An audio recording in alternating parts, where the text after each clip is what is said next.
I'm happy to be joined by Slippery Pete, Peter Barrett, who's getting ready to fight for Contender Series, August the 27th against Sang Hoon Yoo. And this is a huge fight, Peter. I know this is the fight you've been waiting for quite some time now. Just tell me a little bit about when you found out and who the first person you called and told was. Yeah, so it was a pretty busy day in my family to begin with. My brother and his wife had just had their child, their daughter, the Sunday before, or yeah, I think it was a Sunday, and that day they had just gotten home with the baby. So maybe it was Saturday. They came home Tuesday, and I got a call from my coach, Crew Mark, and he was like, well, he called me a few times. I missed the phone because I didn't have my phone with me. I was with my family. And then someone texted my brother and was like, hey, get Peter on the phone right now. So I didn't know what was going on. For all I knew, it was another emergency. And I got on the phone with Crew Mark, and he told me the good news. There was a little this and that, setting the scene for me. But he broke the news to me. My whole family was at my house. My brother and I share a house with his wife. And my mom lives in an in-law above because my brother and wife, the next plan was to have kids. So I figured have the mom close by to help out. So thankfully I live with most of my family, but my stepmom and all my brothers and sisters were there as well. So, I got to break the news to the whole family at once. It was pretty cool. That's awesome, man. And you mentioned just when you were giving that answer about, hoping it wasn't something bad. Anyone that knows you knows you did lose your father and your brother. It's been quite a lot that you've been through, you and your family, man. Try and explain everything that you've gone through to where you're at now and just what it means to be on the doorstep of a lifelong dream, a UFC contract. Yeah, so I lost my brother on the 3rd of July, 2017. It was an accidental overdose of fentanyl. And then 3 months later, my dad had a heart attack. So it was like one blow after another, and it just really fucked my world up and kind of spiraled me off into a dark place. And I figured the only thing I knew how to do was fight and to fight through it. So I kept taking fights. I fought TJ Brown. I lost my dad in September. I think I fought TJ in October. And, it's a good fight. Took him 3 rounds. He ended up getting me in the 3rd. But, I was just in a really dark place. I was drinking a lot of self-medication or medicating. And I was bottling a lot of it up because I thought, I got to be strong for my family, show everybody you can just take it and move on. And I wasn't really dealing with anything. So, and I kept fighting. I took another fight after that. Jay Ellis, he was kind of a layup, which it was a first round finish. And then I took Conor Barry, who was another top guy in New England, and he got me in the first round with an armbar. Again, still in a really dark place through all of that. So it was shortly after that my mom sat me down, pretty much told me to get my shit together or go get a real job. But I couldn't keep playing this fantasy of being a fighter if I wasn't going to be doing the work. And I was really just bartending on the weekends, getting drunk during the week and not getting off the couch and watching TV, watching movies, just feeling sorry for myself, which anybody that knows what depression's like, that fucking sucks. And it's not a good place to be or a place to survive. So thankfully, Mom Dukes came in and slapped me right. And I got with a good therapist, sought help, really leaned on my girlfriend, on my mom, on my family. And even my coaches and my management or my manager, everybody, it really takes a village to keep you going forward. So I'm just grateful I had those people I could lean on when I needed them most. But it's not an easy journey. It's not an easy battle. And doing it alone is definitely not the way to do it. So, I've been very open with this in the Cage Titans community as well. So anybody that would be listening to this or sees this, just know, all you got to do is reach out for help, and there'll be a lot of people there for you. Depression's like a silent killer. Everybody wants to hold it in, but all you really need to do is create connections and reach out, and that's the best way to get through it. First and foremost, I just want to say, how sorry I am to hear everything that you and your family have gone through. That's quite a lot. 2 of the closest people in your life in a short period of time. Most people can't really say that they can understand that. I told you before we went live, I lost my dad last year, but my brother is still alive and well. So I really can't fully relate to all the emotions that you're going through. But can you just try and put it into words, to me, what you did to really kind of get back on the horse? Is there something specific outside of just, getting in there and training and taking your MMA career serious? Did you do anything else? Yeah, a big thing was quit drinking. And, you know, I drank because it like numbed everything out in the short term, but it just made everything worse in the long term. So, um, self-medicating is not the way to go. I mean, I'm a cannabis user, obviously not right now because I have to take a drug test the night of the fight. But even with that, I was getting pretty excessive, and it was another crutch to lean on, which, you know, everything in moderation is healthy. But when you start leaning on something and it becomes like something you're depending on, it's not good. So the first step for me was getting sober. I sat down with my older brother, and you know, he was telling me about the therapy he had been going through because he was getting married and he didn't want all his emotions to come up during his wedding, which, you know, my mom told me to go see a therapist. And then when I heard my older brother, you know, and the progress he was making with a therapist, it was a little more actualized, or I realized that there was probably something there that I could benefit from. Mhm. So by seeing my brother lead by example, you know, I reached out and found a therapist that was really in tune with the way I view life, and it really helped. But yeah, it was a really dark place for a really long time. My brother and dad passed away 2 years ago. I would say I wasn't right until about January this year. Yeah, it definitely takes quite a bit of time. So you don't drink at all now? You don't ever have a couple beers here and there? No, I mean, I had a couple. We had a couple bottles of wine with my mom and my girlfriend out at dinner over my birthday weekend a couple weeks ago. But outside of that, no. You know, Okay. there's no time for it. It doesn't suit me well. You know, here and there, you know, a drink here and there isn't bad, a little celebration. But I mean, I was blacking out regularly, drinking to excess. You know, making a mess of myself, just making everything a lot worse. And that's not where I want to be. You know, fighting's what keeps me healthy. It's what brings out the best version of myself. And you know, can I drink and under control? Yeah, but I just don't have time for it. You know, I wanna crush these goals that I've set for myself that I've been working on for the last, you know, close to a decade, and drinking was really getting in the way of it. So it's just, do I want to be happy in the UFC, or do I want to be happy with a bottle in my hand? And it was happy in the UFC that I chose. Yeah, no doubt about it. And I hope you do get that contract and create the opportunity for yourself. I do got to ask, man, you're 32 years old now. So do you feel like this is your shot? Like if you don't get this win and get a dominant win at that, do you feel like you might not get another chance to impress Dana White and the UFC brass? Uh, yeah, I mean, I think that everything's kind of coming together at the right time. And I mean, I've said this before in other interviews, but I truly believe it, that the universe has its way of testing you to make sure you're ready for its rewards before you receive them. And I think that the darkness and the troubles and the things I've had to overcome in the past couple of years has really bred the best version of myself. The Contender Series is known for, small crowds. It's not like fighting Cage Titans where everyone's loud and there's a ton of people there. How do you think that's going to affect you? So I've been fortunate enough where I've been out I saw season 1 of The Contender at the Ultimate Fighter House. I saw season 2 of The Contender. Did I see season 2? Yeah, I saw season 2. I didn't go out for season 2, but I was out there with Sean Lally. He fought on season 2, so I was able to go out there and do the media stuff with him. I was doing all of his pad work with him. And then at the beginning of season 3 this year, I went out for Richie Santiago's fight. The guy he fought actually ended up with the contract. And then I was out there last week for Jay Perrin's fight. So that whole silence and quietness and you know, is definitely shocking if you don't know what you're walking into. But like, it's weird because like your corners can coach you in a whisper and you'll hear them in the cage. It's like they don't have to yell. They can just talk to you like at the volume that we're talking to each other, and you'll hear every single word. Like they're not yelling block the hip. They're not yelling wrist control. They're not yelling hand fight. They just go block his hip,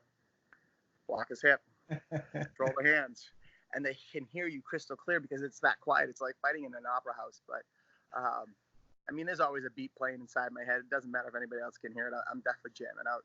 So it's all good here. You seem to be tailor-made for what Dana White is looking for at Contender Series. He wants someone that's going to go in there and get a finish, that's going to come to fight. And you have, I believe, 9 finishes in your career, 8 of which were in the first round, man. So you seem to be one of those guys that they're bringing in thinking that maybe you will get a contract. How confident do you feel going into this fight?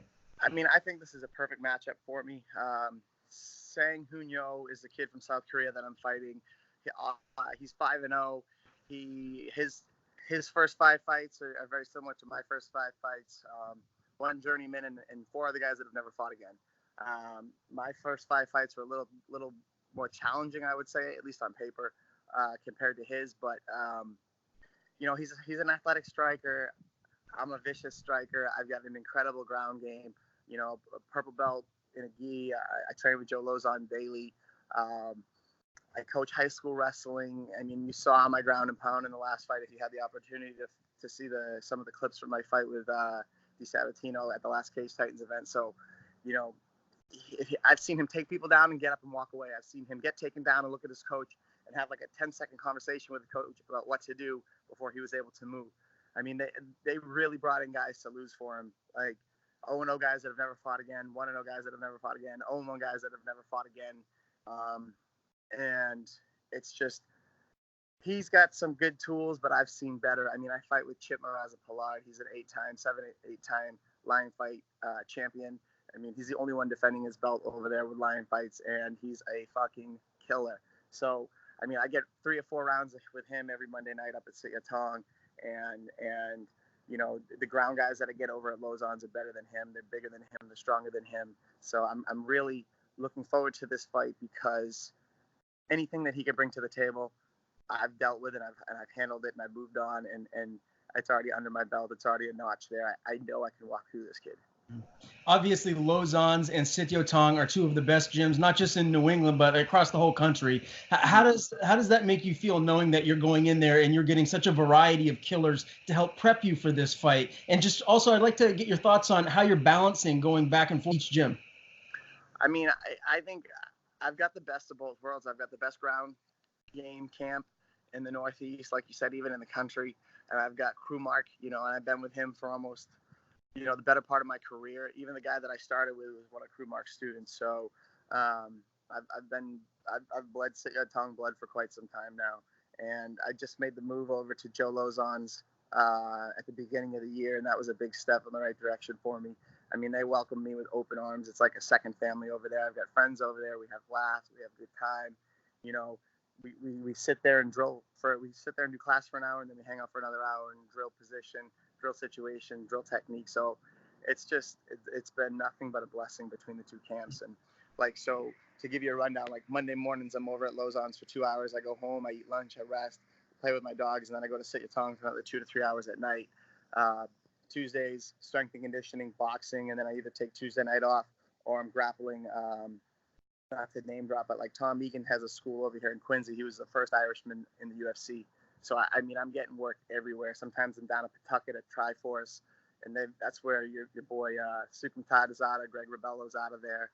Calvin's down there from time to time. So it's just, I'm in a really cool position where I've been in the game long enough, and I haven't been fighting local guys for quite some time where I can float from camp to camp without worrying about cross training, which is the best part of New England. The guys that are beyond the local scene really come together and help each other get better.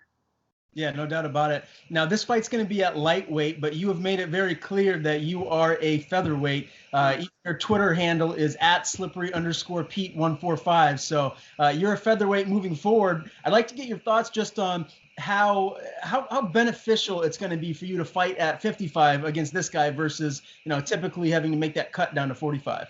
Yeah, I mean, so I say I'm naturally a featherweight, but my last 4 or 5 fights have been at lightweight. It's been a time for me to really hone in on the weight cut, on how to manage my diet, on how to get to 55. I mean, right now, my weight's been under 165 pounds for the last 5 weeks. I never really blew up after my last fight, which drinking helps a lot, or not drinking helps a lot, because normally I'd crush a fight camp and then take a week off, have some fun, have some drinks, just kind of enjoy that not unemployed lifestyle. But I work weekends, so if Monday through Friday I wanted to hang out and have myself a time, have a couple subs during the day, whatever, so be it. But this time it was just right back to work, and I was able to keep my weight low, and I think I was like 162 pounds this morning. So dropping to 145 is going to be bread and butter when it comes. So that is what you plan to do. If you go in there and you get this win, you get the UFC contract. When you get there, you do want to fight at featherweight. Oh, absolutely. I mean, if they want to put me at lightweight, that's fine. I'll go in there and I'll walk through whoever I have to. But I think 145 is going to be the place where I wreak havoc and I walk through people like wet paper bags. I like that analogy. That's nice.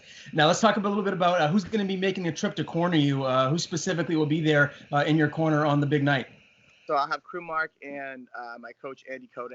He's like the #1 trainer over at Sityodtong. He's been with me, I think, since like before I went pro. So we've got a really good chemistry. We've been flowing together for quite some time, and he knows my style. He knows how I like to throw. He knows how to warm me up. He knows how to get me in the right headspace. And then Crew Mark, he's just like a cornucopia of knowledge when it comes to martial arts, even on the ground. I mean, he's very versed in many different martial arts, not just Muay Thai. So he's there to put you in the right state of mind as well. Knows what to say to a fighter to get him fired up. Knows how to come at you on fight night, keep you focused. So it'll be a really good night. And then of course the owner of Cage Titans, Mike Polver, he'll be out there in the stands, but he'll be there supporting me as well. He's been a huge support system through all this for me as well. Yeah, no doubt about it. Mike's a great guy. Now, obviously, you're a very confident fighter. You've been doing this for a while. You've got a lot more experience than your opponent. But having said that, do you feel like on the night of the fight, you might have a little bit more nerves than normal? I mean, this is such a huge opportunity, and Dana White's going to be right there cage side. Yeah, no, not really. That last fight with Zach was really about just getting out there, being present, and have fun. Being conscious in the cage and seeing everything before it came together, and that was my goal, and I crushed it. I don't know if you look close enough, you'll see me smiling in between knees and elbows. So I'm just looking forward to that again on the 27th, and really being present and enjoying myself and having a blast. I mean, I've used fear and I've used anger to fuel myself through fights, and then if that's my motivation, what happens when things start going right? You can't really just create a false anger or a false fear to create that fight mentality. So having fun and enjoying myself has really been the goal, and I've been doing a great job at it. So how do you envision this fight playing out? Do you think you're going to get a finish in the first round? I like like I said with Zach, I thought it was going to be maybe in the second round, just drag him out and then really put a beating on him. But I really want to it has nothing to do with this kid. It's how I want to perform. I want to impress these guys. I want Dana to look me in the eye and give me the head nod like, yeah, bud, you're coming. You're what we're looking for. I don't want to have to wait to go sit down in that back room to hear my name called. I want to know before I walk out of that cage that I've earned a spot. And people ask me, why do I deserve a spot? I don't deserve a spot. I'm going to go out there and I'm going to earn a spot. That spot's for anybody. There's 5 contracts that they could give out that night, and I need to do everything in my power to make sure they know I'm the right choice. Now, I hate to ask this question just because obviously you're a New England guy. I'm a New England guy. I'm cheering for you. I want you to get this contract. But just worst case scenario, if you don't, even if you still win and you just don't get the contract, what are you going to do moving forward? Are you just going to go back to the grind, hoping to get back to the UFC, or are you going to make a run at Bellator? What is it you want to do? So I mean, if it doesn't work out in my favor, yeah, I'd be right back to the grinding and whatnot. I feel like the way I fight and the mentality and attitude that I bring forth, I'm going to be on an even shorter list after this. And there's the Boston card coming up in October. So God forbid someone gets hurt and they need to fill in at 45 or 55. I'm your man. But I really want to put this kid away and make a strong case to be featured on that card, not a fill-in. I love that answer, and hopefully you will get that finish, my man. Before I let you go, I just got to get your picks. This Saturday, big fight card, UFC 241. Who do you like in the heavyweight title rematch between Stipe and DC? And are you picking Diaz or Pettis? I think Stipe takes him. I do.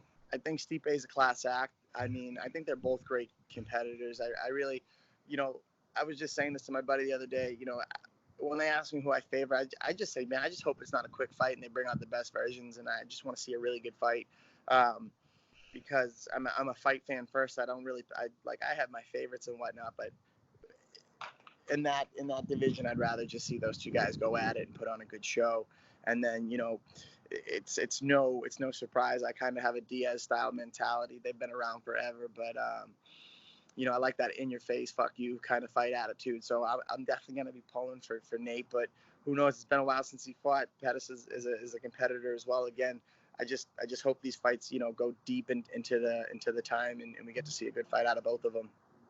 Yeah, I hope And the same. then, but don't get it twisted. Manny Bermudez, I hope he stays undefeated as well. You know, me and him were neighbors. We lived 3 doors down from each other for the longest time. So, I'm always rooting for the hometown guy.